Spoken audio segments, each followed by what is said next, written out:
my interest is in laser material interactions. So here I look at what lasers do to materials and how you're able to channel the energy from a laser to modify surfaces of material. So the laser we have here is an SPI laser, and it's a 200-watt laser. Within the research group, we have other SPI lasers, which ranges from 20 watts to 1.5 kilowatt lasers. And these lasers are capable of operating with different pulse durations in the nanosecond regime, and they have different pulse repetition frequencies. And what that means is that it's able to give you the flexibility to do process optimization.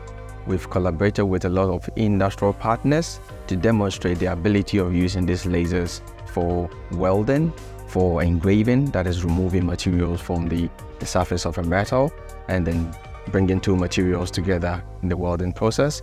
We are also able to modify the surfaces of materials, which has many industrial applications. And this is a highly developed process and repeatable as well. And there's industrial interest in commercializing some of these processes in terms of its application. So the key interest here is to identify an industry problem. And then as a research group, we take time to do an investigation to see how we can help industry. I think it's critical, the knowledge that we have as an academia, we should be able to transfer this knowledge to industry, and it goes a long way to help with development of ideas to bring new inventions and towards solving industrial problems.